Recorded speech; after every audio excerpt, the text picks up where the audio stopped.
I'm Brittany Lewis with Forbes Breaking News. In Senate floor remarks on Monday, Senator Chuck Grassley decried the trend of safe spaces on college campuses.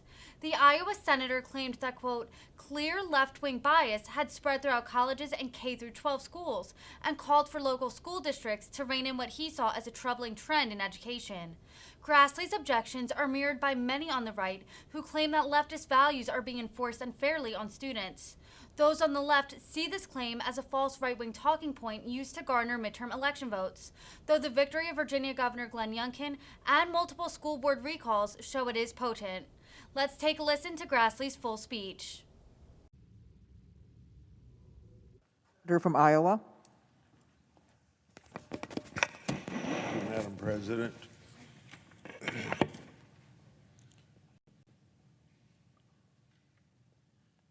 There's been a lot of well-deserved attention to free expression limited on college campuses. My colleagues have heard me right here on this very Senate floor speak about the need for free expression many times. But one reason that we have this issue at colleges is because students aren't exposed to the diverse ideas in our public schools and other K-12 institutions.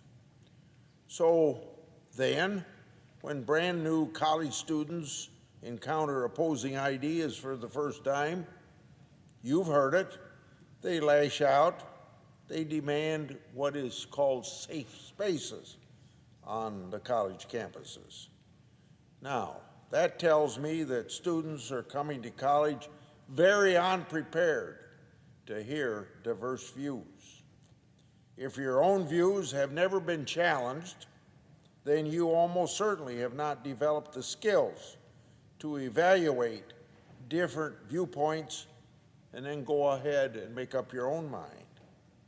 So let's raise this question. Why are students arriving in college so resistant to hearing diverse views? So I've been following some news stories on this subject last month, and all of this may not be entirely accidental that our high school students aren't prepared to hearing diverse viewpoints when they get to college. The American Federation of Teachers recently announced that it wants to put an extension on the computers of its 1 7/10 million members. The goal of this new guard extension is to provide quote unquote trust ratings of news websites. Although numerous studies have pointed to a clear left-wing bias from NewsGuard, the AFT still wanted to bring it into the classrooms across America. Now, that should not be our goal.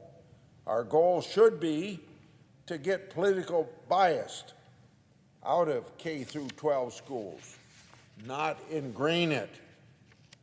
Contrariwise, a major focus that I've heard from Iowa teachers has been that we need to develop among our students critical thinking.